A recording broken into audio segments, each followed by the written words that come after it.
Hello, and welcome to Andrew Broussard Watercolors. Today, we're going to do a watercolor landscape painting. I'm going to do a study of an old master painting. But real quick, I'm using the Meeden Hot Press 100% cotton paper. This was sent to me by Meeden. If you use code Andrew on their website, you get 10% off and I get a kickback. So check that out. And the desk itself, Meeden had sent me that, and I put it together the other day. And it's a wooden drawing desk. It's really nice. My first time using it. It's a little bit higher than my previous desk, but I can definitely see that I'll get used to it. I like the look of it, and I like how sturdy it is. The painting today, as per usual, you're always allowed to follow along with anything that I do. You always have my express permission to sign your name to anything that you do when you follow along, as well as sell any works, whatever you follow along. I want you guys to have fun and have money for art supplies. Thank you to everybody that supports on the Patreon. I truly appreciate it. So this is a painting by, I can't really pronounce the last name, Thomas Doughty, D-O-U-G-H-T-Y, Hudson River Valley painter. I believe the first half of the Hudson River Valley movement. I really liked this palette. I just recently picked up a book, a new one on the Hudson River Valley painters, and this one had him in it, and I was just really drawn to the palette. It's very pastoral, and yeah, so I wanted to kind of play around and just explore in that vein. This painting, I don't know the name of it. I just pulled some stuff up off of Google, so we'll see how it goes. Using the Kindle isn't the best, like, to see the color of the screen, color-wise, but I'm going to do what I can. So that being said, I think I'm going to wash in some ultramarine to start us out. We're going to have definitely some white gouache and buff titanium and stuff going over this.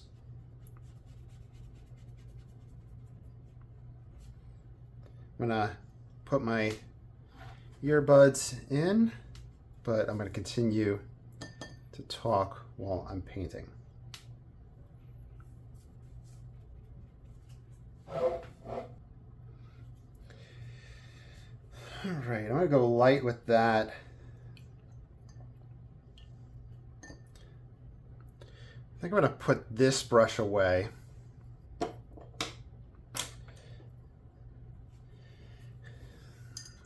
And I really need to look up more about the palettes of the Hudson River Valley painters, or the first half pastoral type stuff, to really get a better feel for the colors.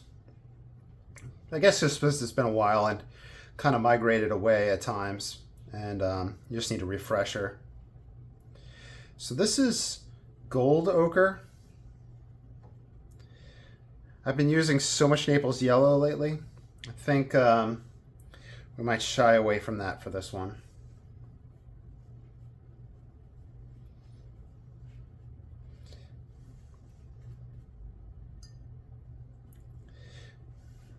This gold ochre is Rembrandt brand. I was trying out different ochres. I like this one. I'll bring it up to about here.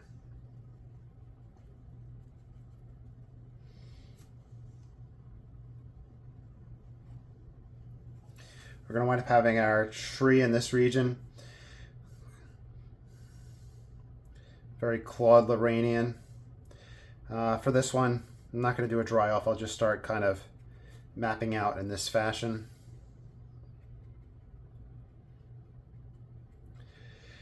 Some stuff about this Meeden paper. So this is my second time painting on the hot press. I noticed that it lifts easier compared to the New York Central that I use. And I use the 100% cotton papers, and I try to keep it in a reasonable price range. So mainly my papers are the New York Central, the Meeden, and the Stonehenge Legion. but I used the Stonehenge Legion drawing paper, which is 90 pound, but it's 100% cotton. But anyway, somebody had asked on YouTube, I think they had commented on like it must have been a cold press that I had reviewed. And they had said, and they were wondering if the medium was the same as the Bowang. It's like BOHBHO on Amazon. And honestly, I don't know. I think I have some of that paper. And I can kind of do a side by side. So I'm going to save that for down the line. I'm not looking to do that today.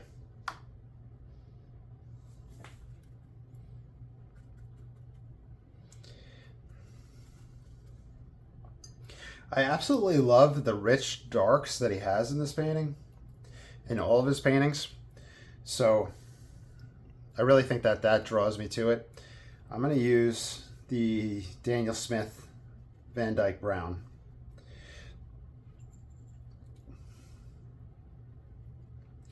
Now, to reiterate from previous videos, I'm doing a really big deep dive into palette exploration. So I have a lot of different colors on my palette, and I'm looking to see which ones I reach for and which ones I use and which ones I can do without. And that being said, you probably don't have as many colors on your palette as me. So I could try to find alternatives while just also kind of using the same idea process, where here I'm just going for a dark earth. So if you don't have Van Dyke Brown, try sepia. It might be a little bit more browner. You can also take a black and mix it into your earth pigments and see what you're getting there, because I think a lot of the darker earth pigments are black mixed with earth pigment. And now I'm kind of just like splotching in color.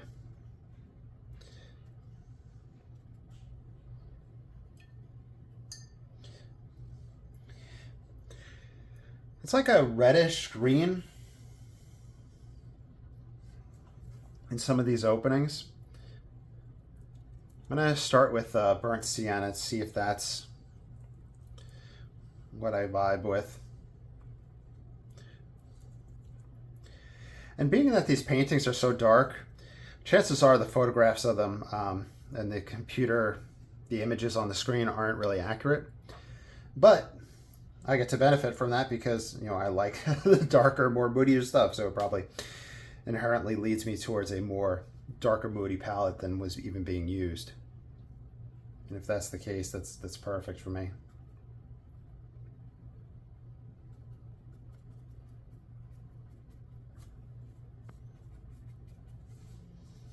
You can tell already I want these background sky holes to be a little bit grayer. So in a moment I'm going to do a dry off and I'm going to start playing with the sky. But meanwhile we're just building up texture, tonal value, and a variety of colors in it.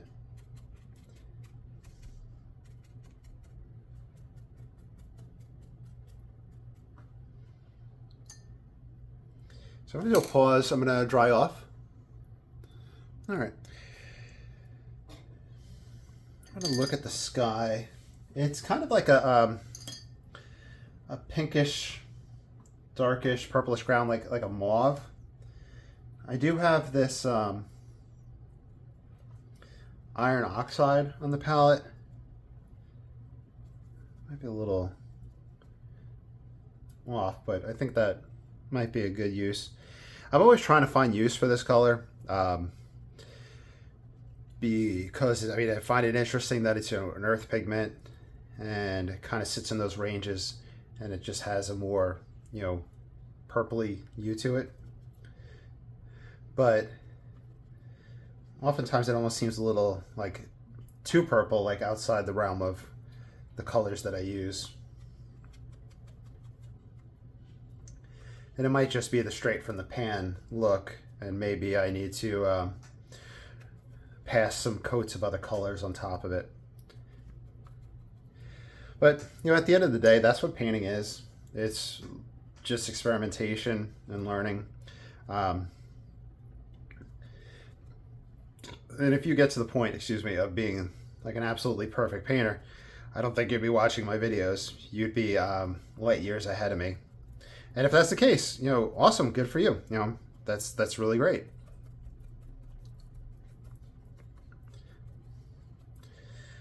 I don't really like too much brush texture in the sky, so I'm going to be careful of that.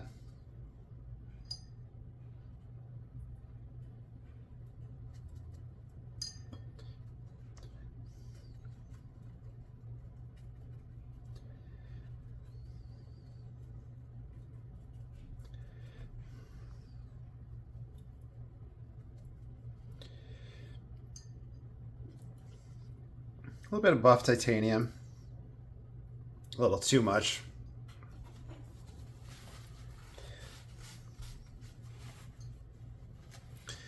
Let's look at whitewash instead.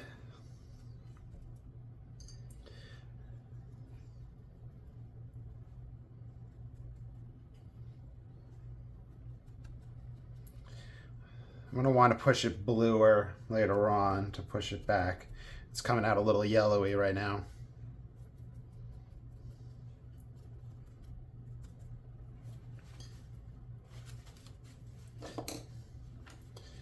I grab this Chinese brush and I'm going to look at the tree, and I think I want to explore yellow ochre as kind of what I'm using to map out and hopefully get the glowing edges.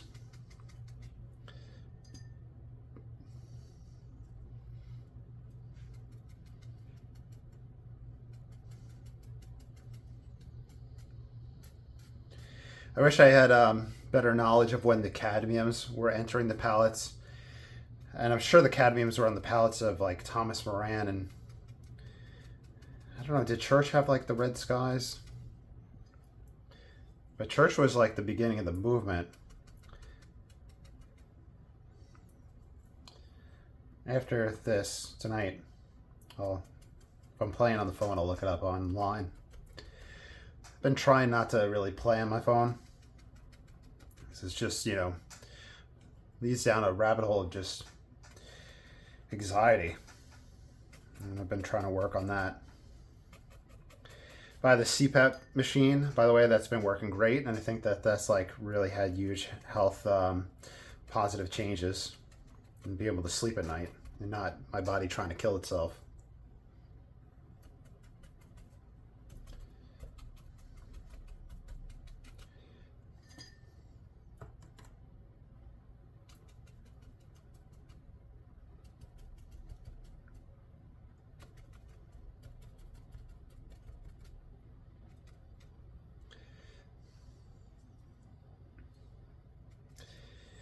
I also really need to understand the historical convenience greens. I think there's the Terra Verte, which I have on the palette, which is the one that I have is Daniel Smith's version of it, which is a mixture of like a emerald green or viridian, as well as I think a raw umber. But the actual Terra Verte, I don't think was that. I think it was just a mineral or something. Then there's the, I think, chromium oxide, like green chromium oxide. I've never owned that pigment, so I can't attest to that. I do have a greenish Prussian blue, or green Prussian blue. I'll have to maybe explore that one day, and I'll look it up online. I don't know when the viridians and the emerald greens came about. I came a little too far right here, so bring this guy out a little bit more. It's going to taper more in.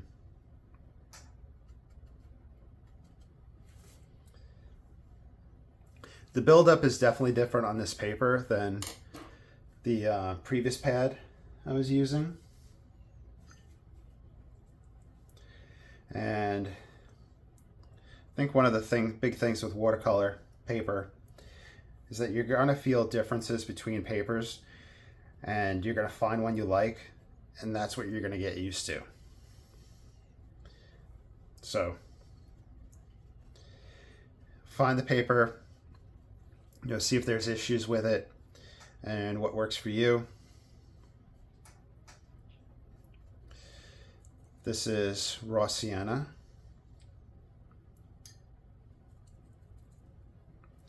And I mentioned the 3 papers that I use earlier.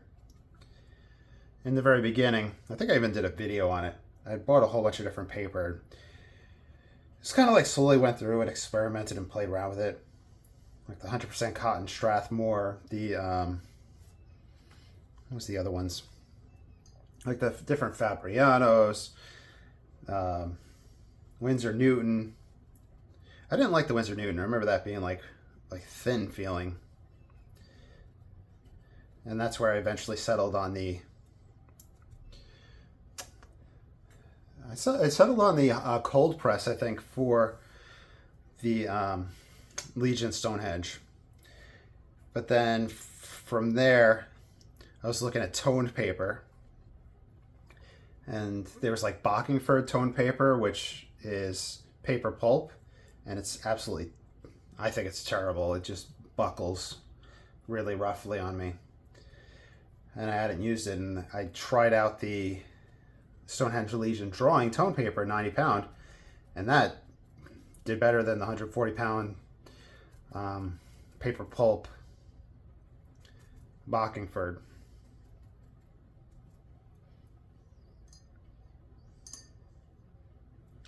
There's like a little waterfall right here and some little water lines. Looks like it's resisting in some areas, so I wonder if it has excessive sizing on the paper. And I believe, and I don't do this, people soak their watercolor paper. I believe that removes the sizing. I've never found any need to do that. So I'm going to pause the camera and I'm going to hit with the blow dryer. So with the approach I've been working on with the watercolor to emulate the styles of the old master paintings, I've been spending more time mixing on the paper itself just by applying convenience colors, as opposed to mixing on the palette. When I learned how to mix on the palette, I was learning oil paints in college, and we were kind of focusing on seeing the color in place, mixing the color, applying it, looking at the colors side by side, and pushing them back and forth. Where now, that's kind of like the impressionistic type approach. And the application on the paper directly on it, it's probably more in line with the old masters.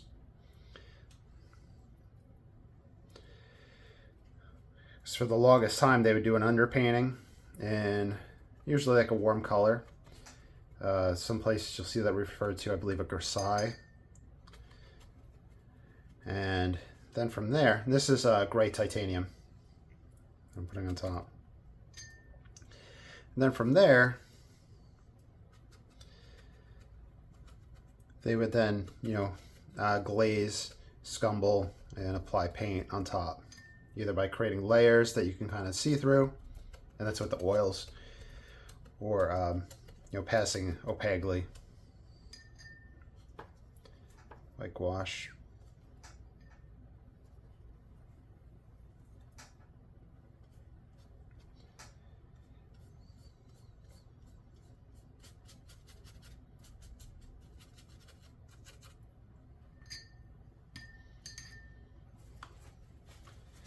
I think I want to jumpstart some of my darks in the tree.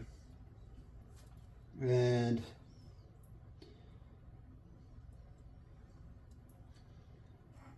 I see some reds. I see some like kind of greenish. But I'm going to start out with the buff titanium, the Van Dyke black. And I know that's kind of against the grain, but let's just get our darks in place.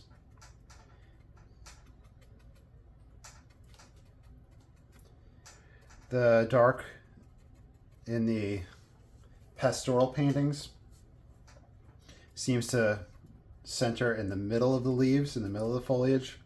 Well, as you get out to the edges, you start seeing more of a glow and more color.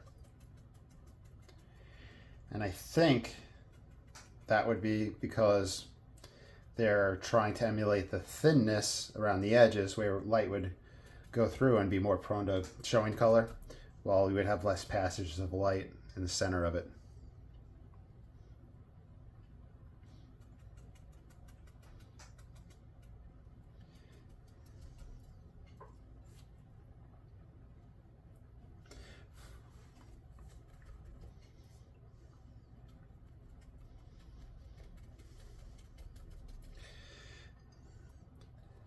I feel like I'm getting less texture on this paper and a little bit more splotchy.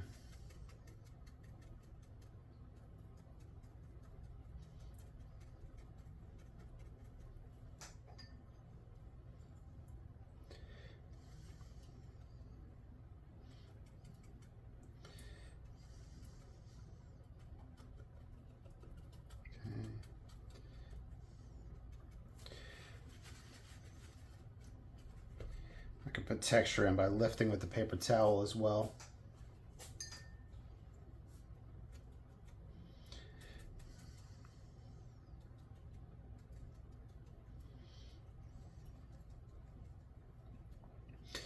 Van Dyke Brown. I think if you buy it from most brands, it's a mixture of colors, but I think that Daniel Smith is kind of the pigments that it was originally. But I remember the reading that the pigments for the Van Dyke Brown weren't like super light fast, the original. I think it was like, if a 1 was being super light fast, they were maybe a 2. And I don't know if it was like some actual organic matter in or something that was causing that. It's just it popped into my head.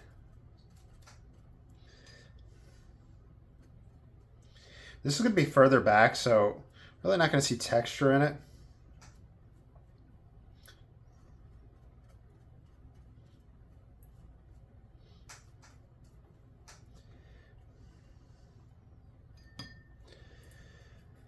Let's grab some raw umber. Actually, no. Let's switch the brush.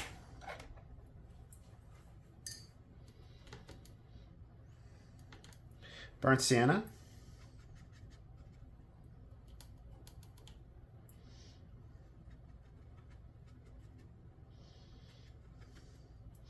So there's like a little, I think there's a hunter right here, like a figure, and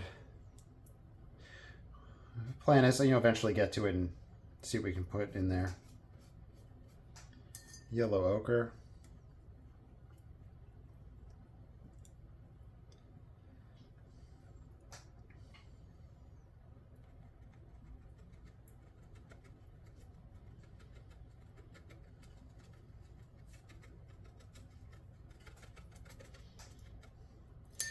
So I'm still kind of blocking in.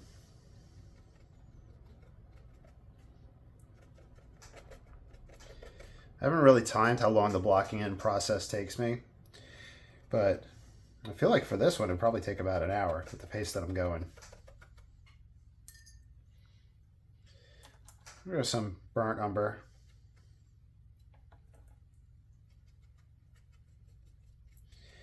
A little too much texture in these areas compared to the original picture, and being that it's so dark, we would lose a lot of texture in it.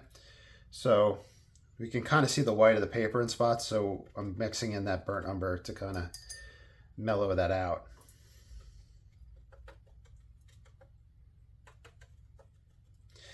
And I just kind of arbitrarily grabbed burnt umber, but burnt umber is going to be warmer, so it's going to push closer in the picture plane So we're kind of warming it up a little bit.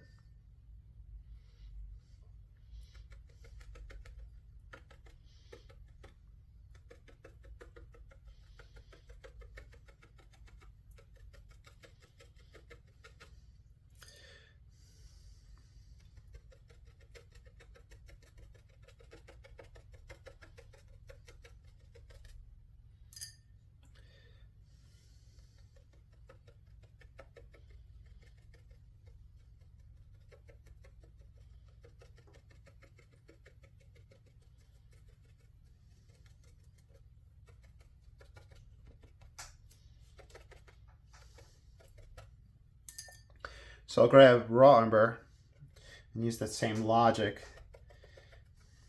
This raw umber should sit further back in the picture plane.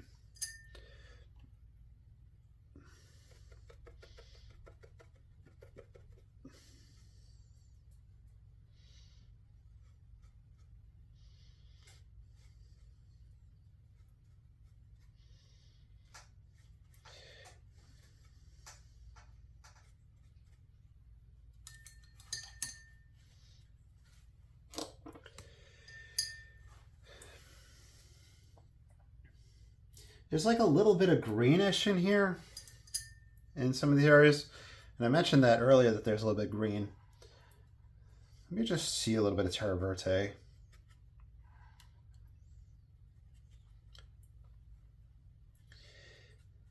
It just has a little bit of, I guess that viridian that's in it that just throws me off. Here's yellow ochre. Maybe I'll go back and forth between the two and see.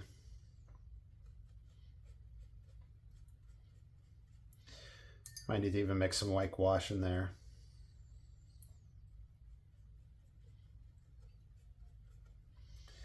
Too much whitewash, but we'll use it to get started.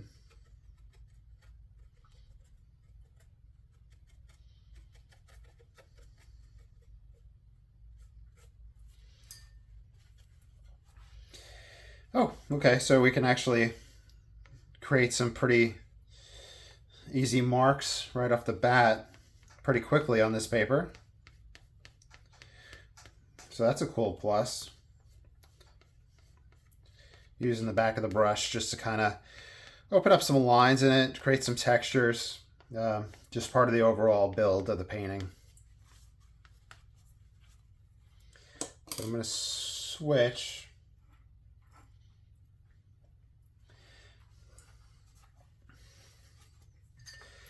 One green mix that I saw from, it was an oil painting, Eric Kopel, was yellow ochre and I think a little bit of Prussian blue. Let's try that. Yeah, a little bit on the greener side of things.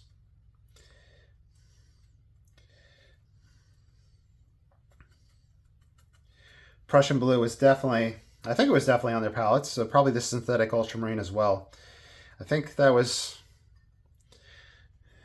early 1800s. So ultramarine used to be lapis lazuli, just that blue stone, and it was worth its weight in gold.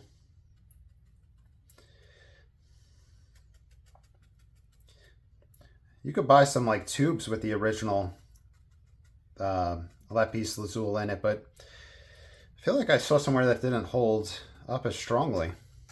I'm not sure. But if you're interested in pigment stuff, check that out.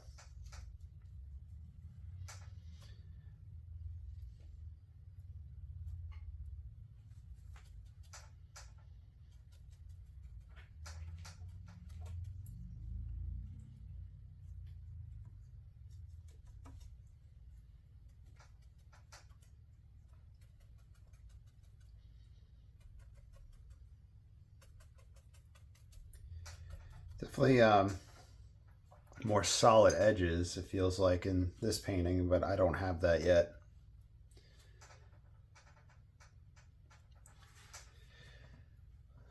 I see burnt umber with Prussian blue. So I know that like the earth pigments mixed with phthalo blue will give some greens.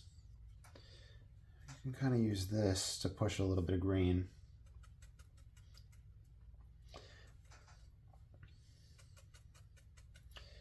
That might be the way I go with this one, and then I might explore the phthalo blue down the line in other paintings.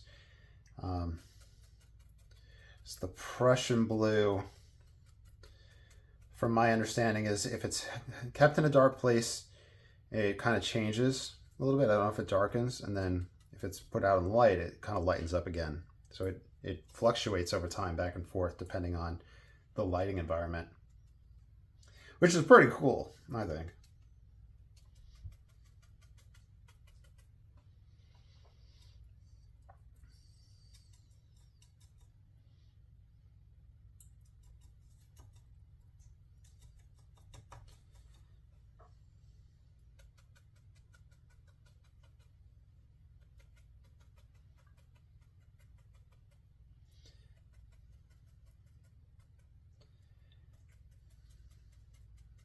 All right.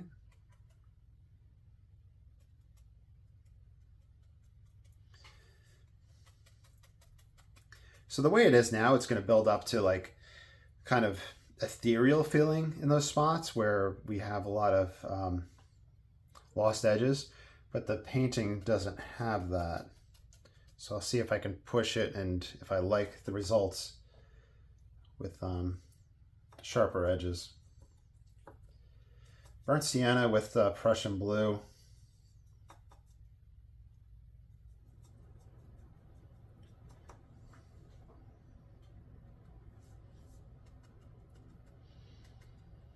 So I'm just personally exploring the different earth green mixes that can come with the Prussian blue and the earth pigments. So if you choose to go that route, you'll go back and forth, explore them. You can really get some beautiful pigments with them. In fact, I had done some fast and loose paintings, and they're up on YouTube, the videos with that palette. I think my friend Frank has the originals and owns those.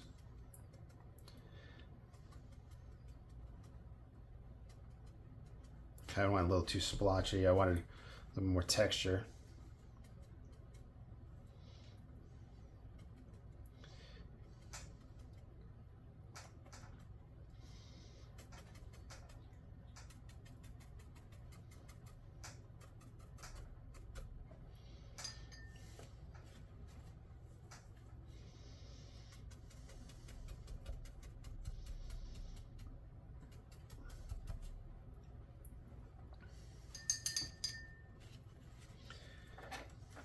I'm going to put, there's background hills and mountains.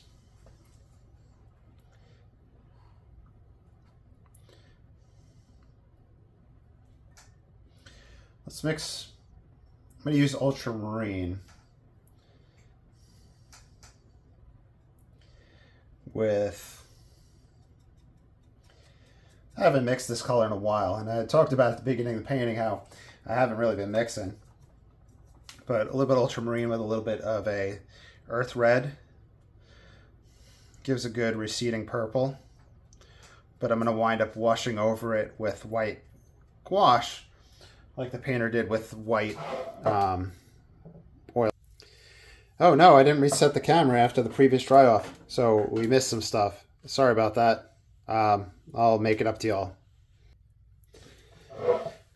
All right, so I had messed up and didn't show part of the process because I had paused for a dry off, and then I had continued without filming. So I don't know what I missed, but I'm still talking quite a bit, and I'll probably repeat whatever I had said during those mistakes. That being said, I'm taking white gouache and I'm kind of just looking at the contours of these trees. Also looking to build up that light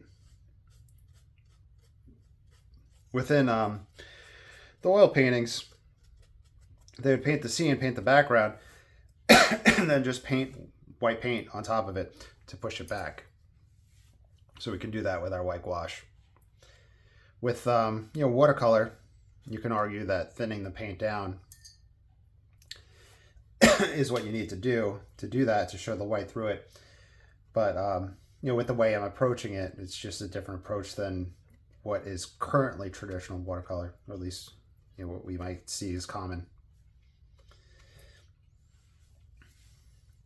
There's a great book, Victorian Watercolor Landscapes Paintings, and that has some really great examples from the 1800s.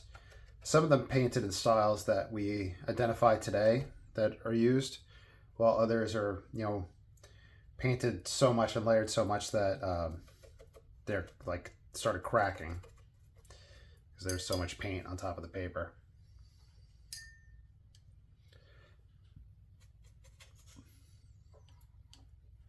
I always wondered about that.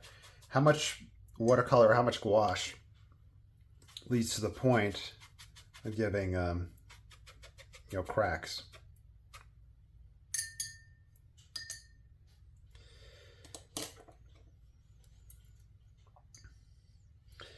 I'm going to take a huge, I don't want to take this risk, but I'll take it. Prussian blue.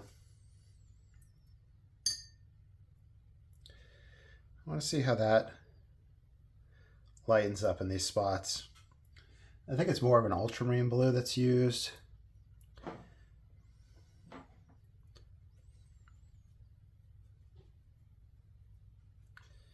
grab a little bit of ultramarine and try that. A little bit. This one's really strong.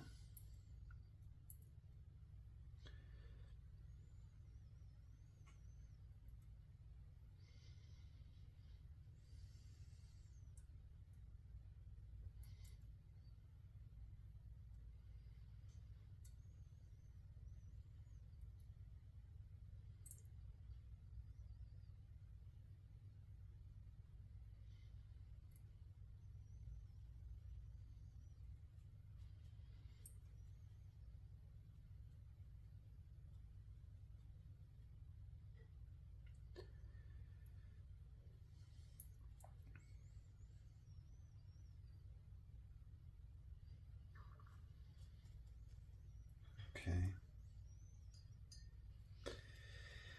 I've been not really avoiding lamp black, but I've been using it, and logic would state that it would be used in this painting, used at that time period. So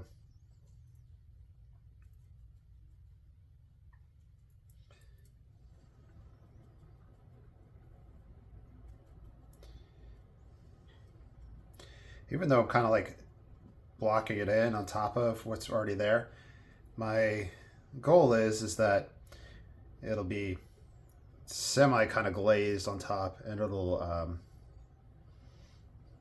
show a little bit underneath. So it does lift very easily on this paper.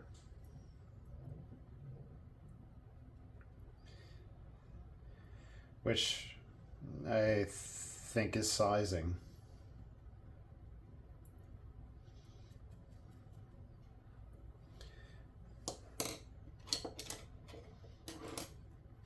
Let's go back in this guy. I do want to see raw. Let me clean this brush. I do want to see raw sienna mixed with the phthalo blue, Prussian blue.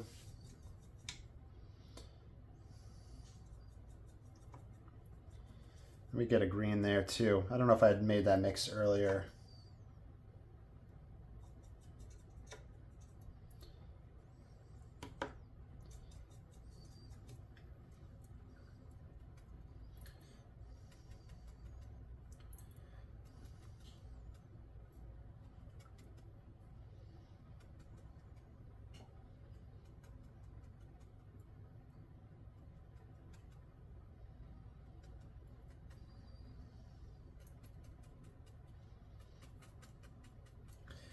So I'm definitely not going to finish this one tonight.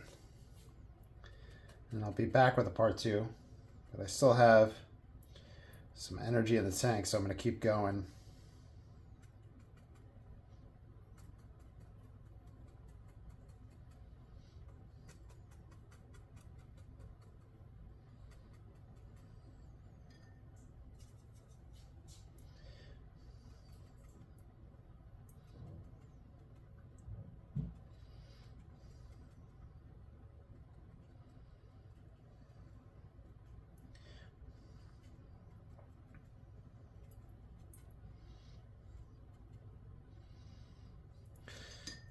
I'm going to grab some yellow ochre around those edges.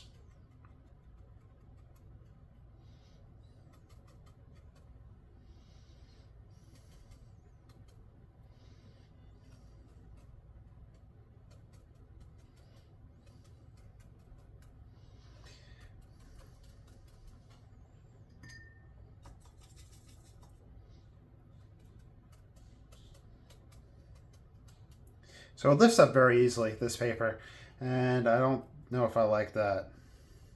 Because obviously it's hindering what I'm doing right now, but if I needed to lift up a spot, it should be a lot easier, like it is. So we can do a lot more white of the paper texture if we need to. So, pros and cons. Let me do a quick dry off. All right, I'm going to map in tree trunks and get ideas. First, I'm just going to start with like a raw umber, the dark brown. This guy has a lot of detail, surprisingly, like looking in on it.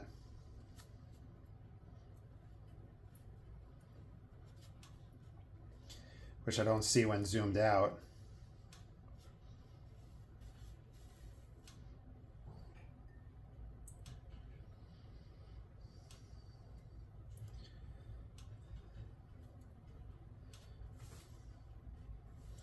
And we get the concept of the tree trunk coming up. And I'm just gonna go a little willy-nilly with the direction of those strokes because we don't really see them. And I'm just kind of referring back to something I've been trying from a Kensit painting, where with tree trunks and branches, if they're integrated into the tree and there's not really much separation, there wasn't really too much care for them, I guess, put in. Well, if they're going to come over a lighter area where we're more likely to see the contrast, there was more personality put in. I'm going to grab buff titanium. These tree trunks are lit and lit from this side.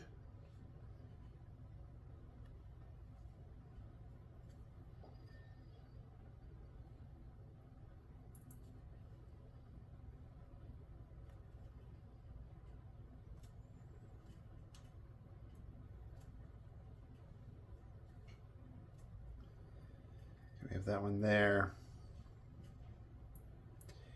These ones are a little bit more Naples yellowy, but I'm not using Naples yellow yet. I'm just, I said, mapping them in, blocking them in.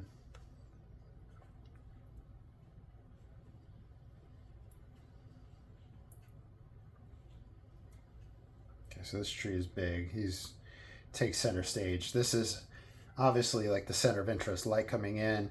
It's in, I guess, about the third area of it. We have some more.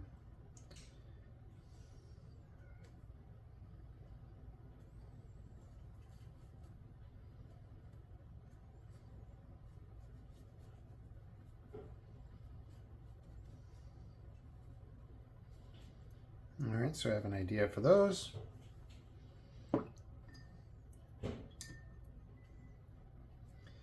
Fact out of curiosity, white gouache right there. And we'll paint over it with color. When it dries, we'll wash over it to try to get more of a glow.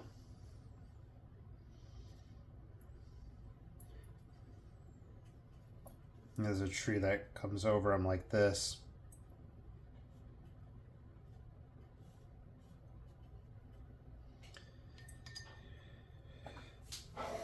Is that helping get a little bit more? Yeah.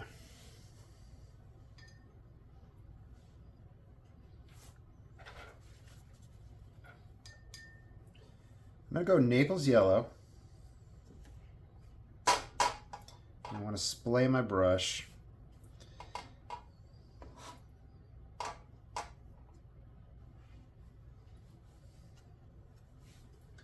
And I'm putting in this light foliage.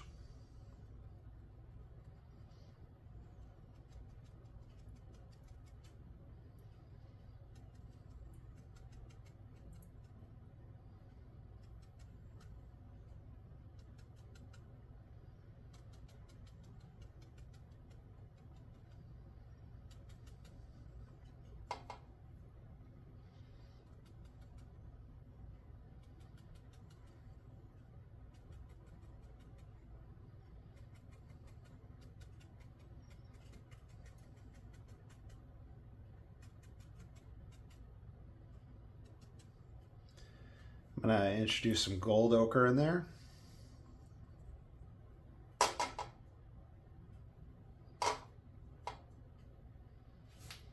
Just looking to splay out the brush.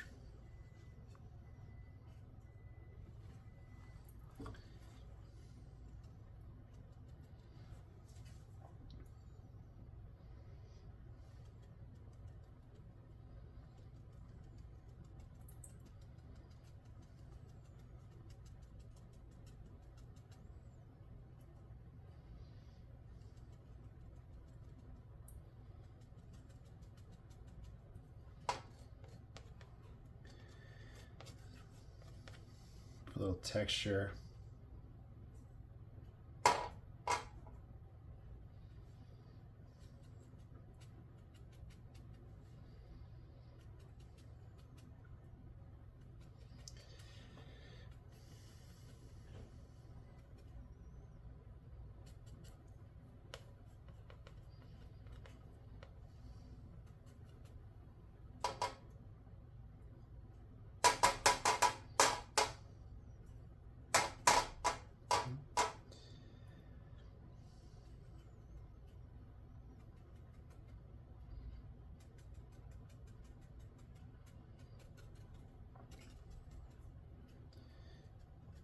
Okay.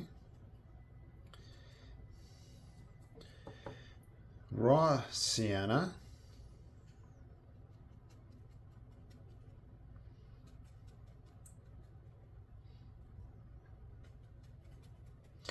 Might have to let that area sit and I'll dry it in a bit. Because if we keep going over areas that are wet with wet paint, it's just going to start spreading them out and just meshing them all together. So we're going to lose texture. So I'm just being a little too rushy in that spot.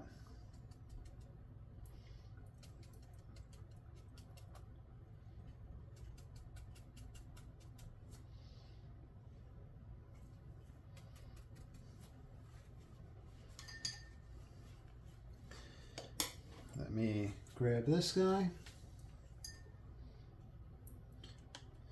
Burnt sienna.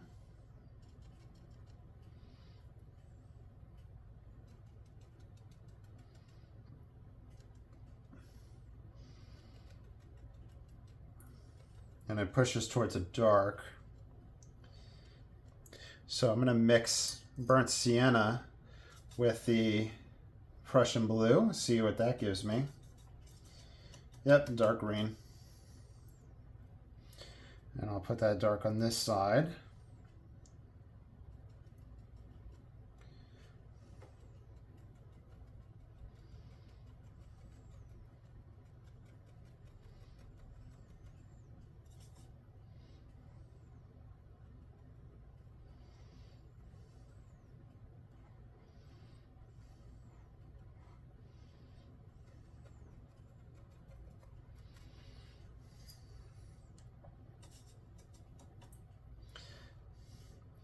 Prussian blue is just such a strong pigment.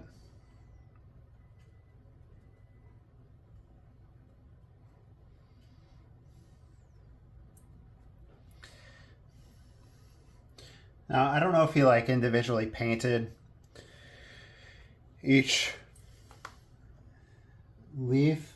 Most likely not. I can't really get in to see. So it's most likely like stippled in.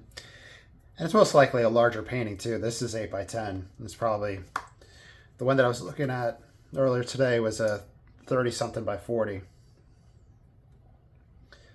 Let's grab Prussian blue.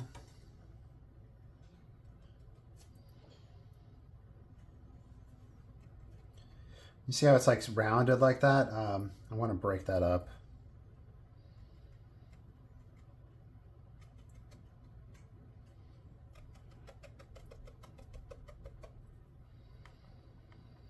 It's so easy to scrape back on this paper, and I think that's because it's so easy to lift on it. So it might be worth looking at a Turner type approach. David Dunlap had filmed a great video, and it's up on YouTube, showing Turner on varnished paper, where varnished paper doesn't let the pigment sit inside it. It's kind of like a, what's the stuff called? Yuppo. So we can emulate the scratching back and stuff like that on this paper easier than others. So that might be a direction you want to explore if you were to get a paper that lifts easily. Naples yellow.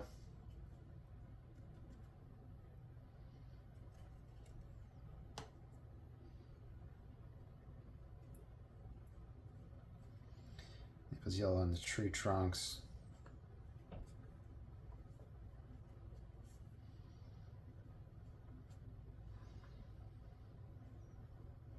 We're going to have tree trunks through here. I'll look at that later on.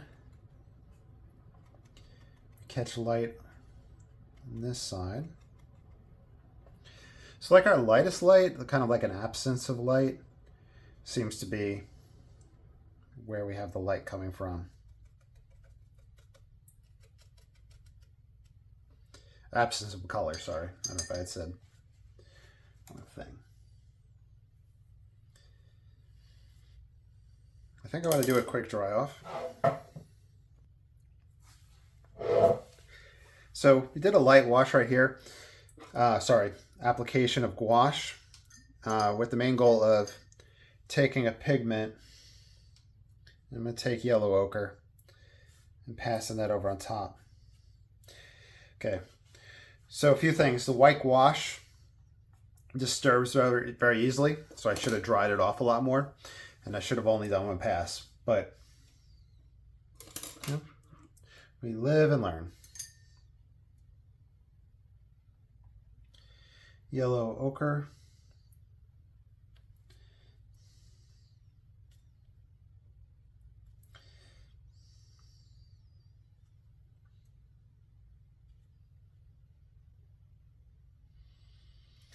One thing that I noticed, and it's doing it here, that the lower tree trunks are lighter and catch light, while the tree trunks the branches that are higher up and the trunks that are higher up get darker.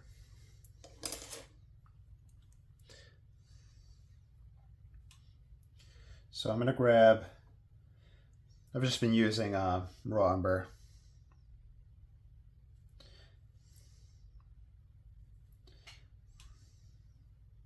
It's not really blending in too well with it, so I'm going to have to pass pigments on top. But let's just get these mapped in, and then as we layer more foliage, it'll sit back more.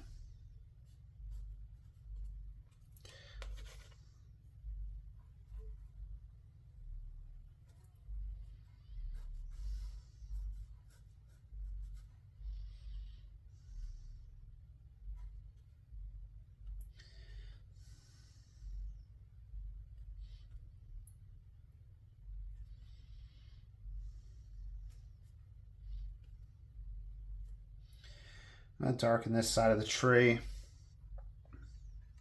going to grab burnt umber.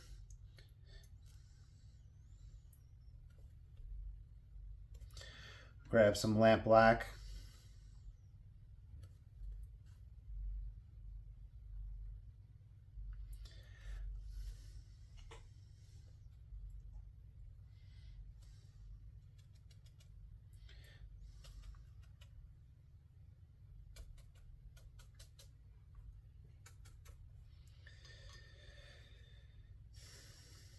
Lamp black again.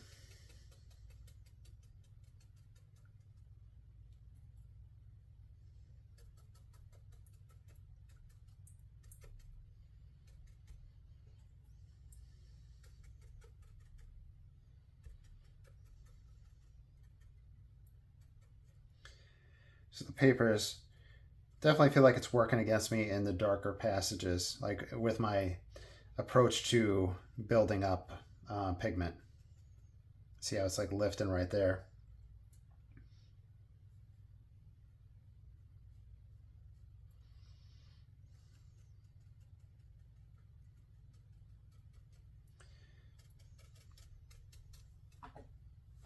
Let's see how we're looking. I'm looking at it through the camera.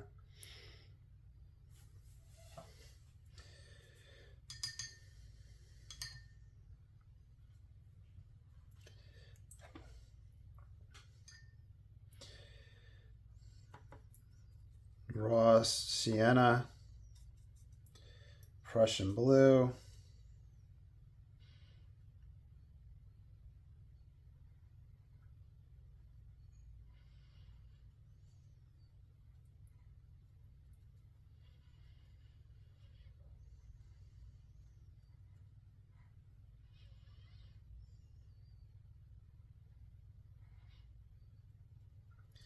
so I'm just stippling this in.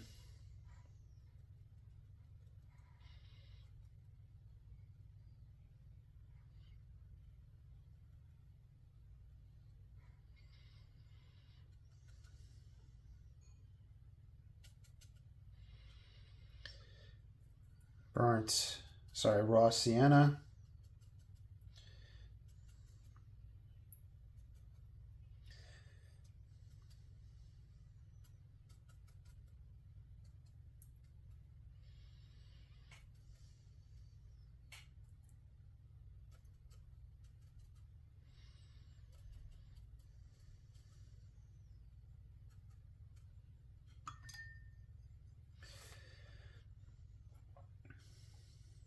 There's some trees right here that I've just been absolutely neglecting, and I got to stop doing that. So here's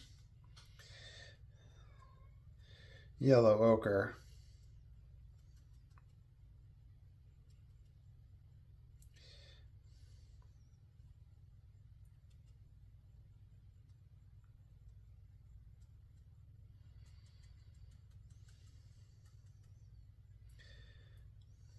Raw umber.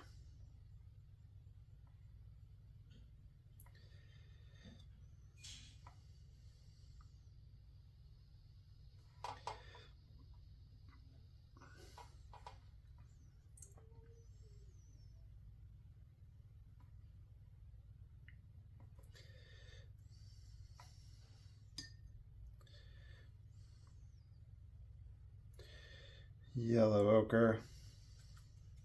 Oop.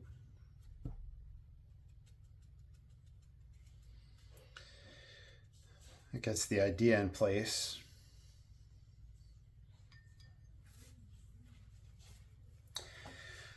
Great, dry off.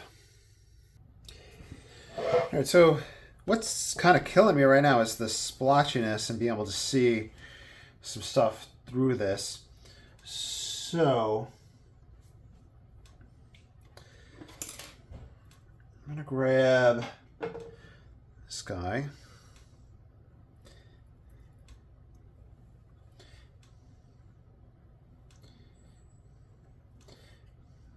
And brush it in such a way where it doesn't really get passed over too much. And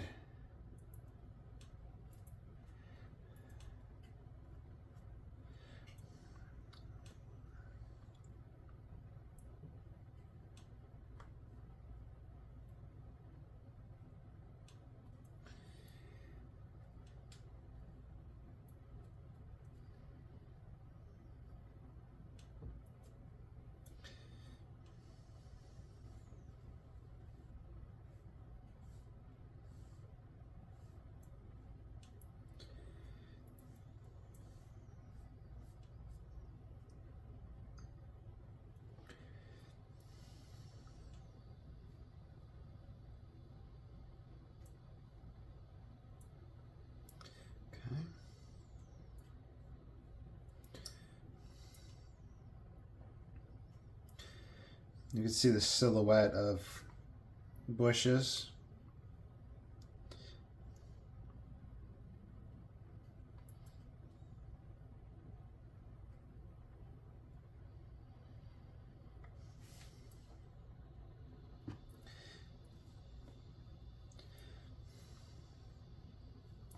There's more color to them, and I'm going to have to put more color in later on.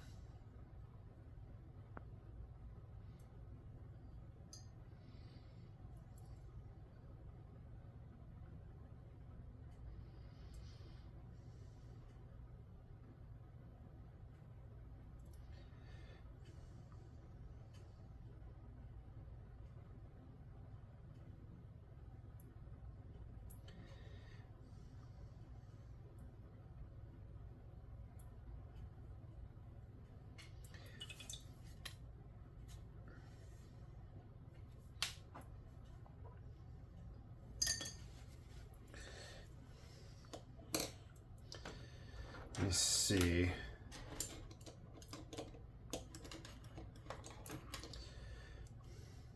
I'm going to go back to this guy since he's all discombobulated. Naples yellow.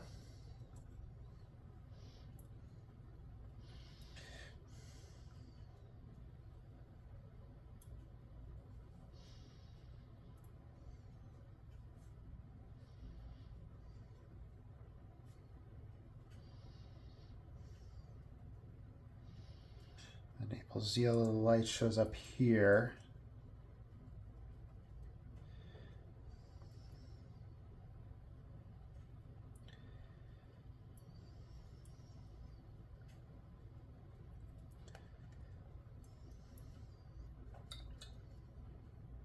So the thing that kind of hurts us with painting on this scale is that if we put a dot in, yeah, it's very visible.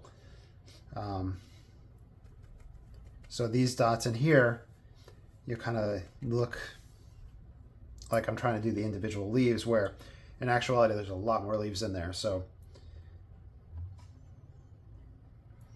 looking for other potential marks.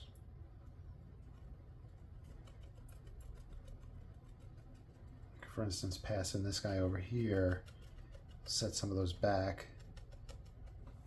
There you go. The red is really rich right here, so let me try burnt sienna again. That's what I've been using in this spot. And the Daniel Smith burnt sienna is like very red.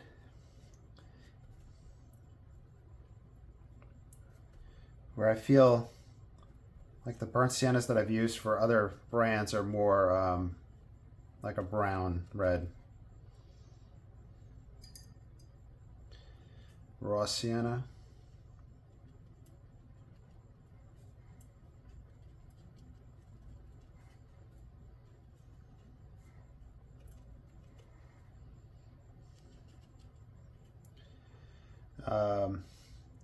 It was burnt sienna mixed with the Prussian blue.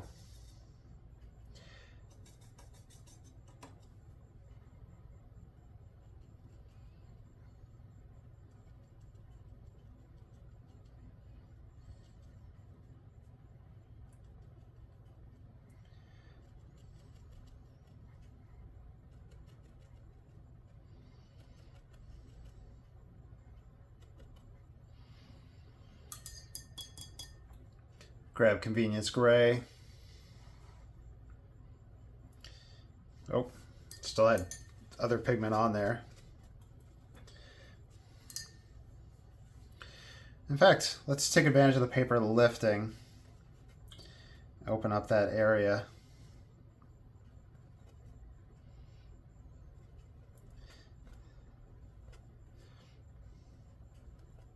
We'll start shaping stuff.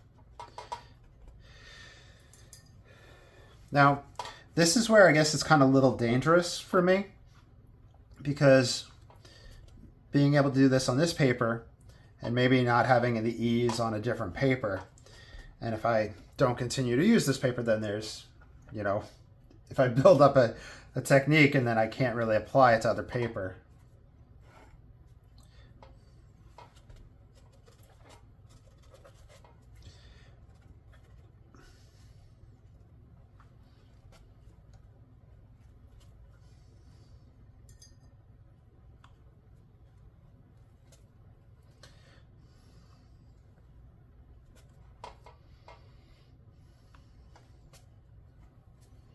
Okay.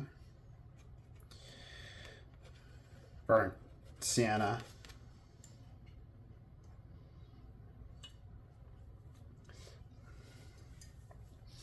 I get a dark green mix with the Prussian blue and burnt umber.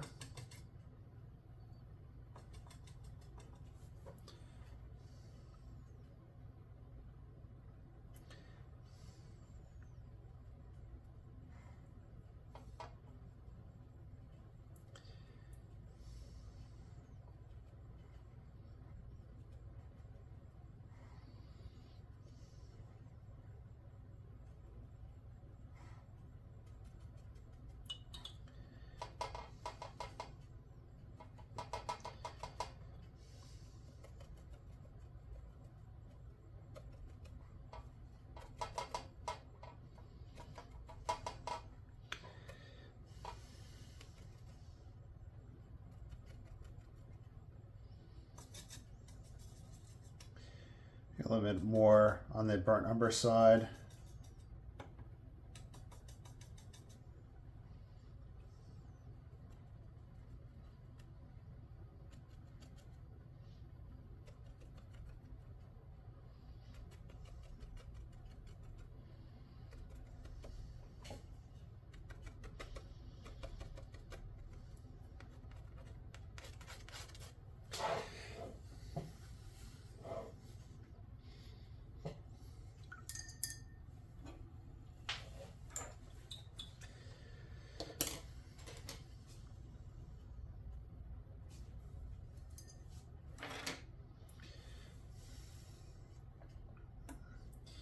Let's go a little raw umber in here.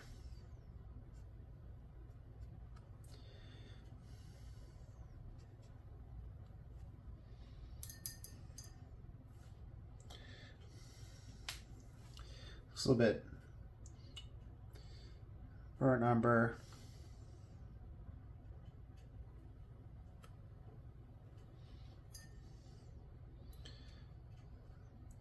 Buff titanium.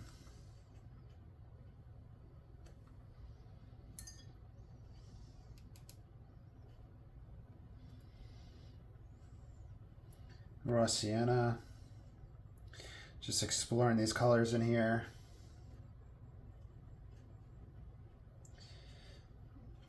This got to get a little bit darker.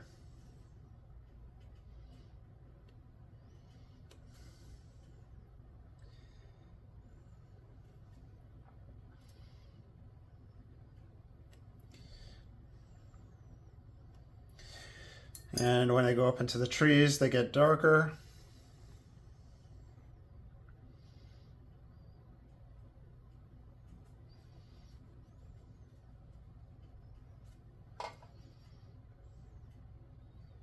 Can't really get a thin line with this one. That's why I usually use the cut Chinese brush. Connect that foliage there.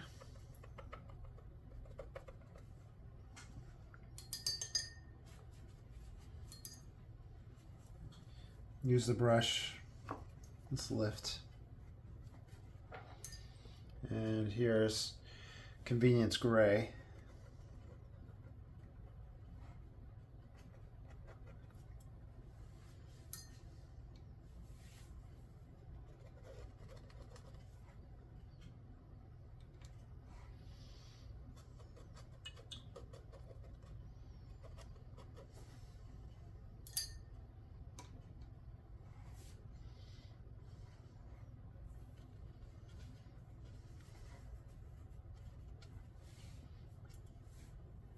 I've been spending a lot of time in the trees. I need to move around to other spots.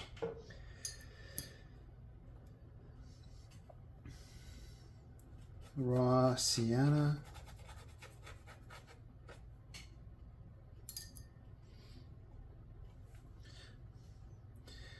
Lamp black.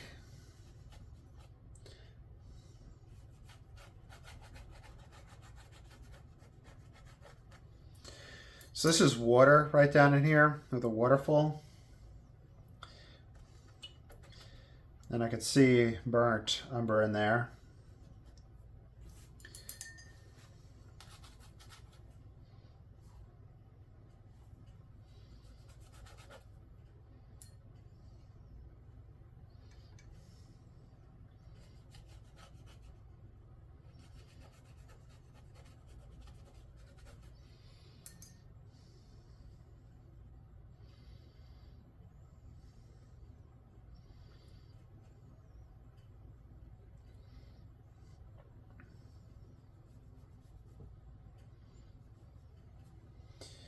There's like a rock right there.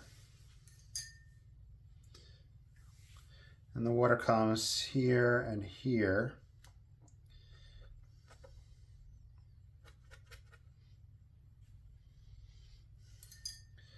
On the redder side of things, so burnt sienna, raw sienna, maybe a little too. But then again, this should go around some of these edges that we see here.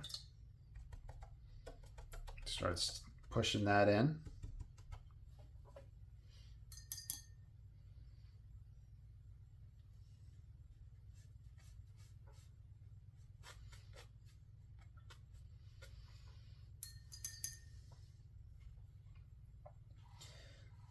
You know, I have brown ochre. I haven't even used that. That's like a good neutral brown.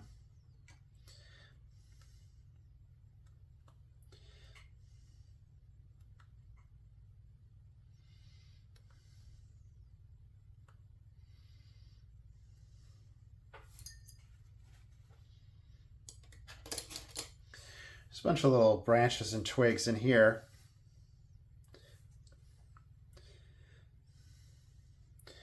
So I think I'm at like well over past the hour point on this one. And I'm probably going to put another hour into it tomorrow. It was definitely some fumbling in the beginning, but I feel like things are tightening up. So it was fun. It was a challenge. It is a challenge. I'm definitely not done with it. And I hope the finished product comes somewhere near this original old master painting. And you know, the original obviously is in oil, so I'm trying to do as much as I can to make my watercolors look like oils. I have oil paints. I just, you know, sometimes it's hard to get, you know, room for them to dry and stuff like that.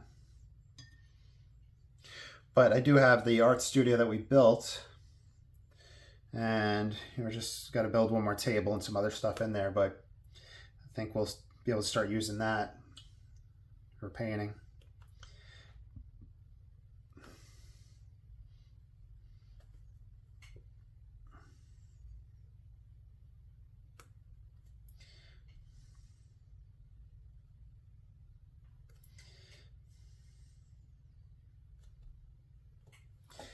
Let's see how we're looking from a distance. All right, I'm going to stop it here, this part, and I'll continue the next part tomorrow. So I hope you enjoyed. Stay tuned, and I will see you all. You'll have a great day, and take care.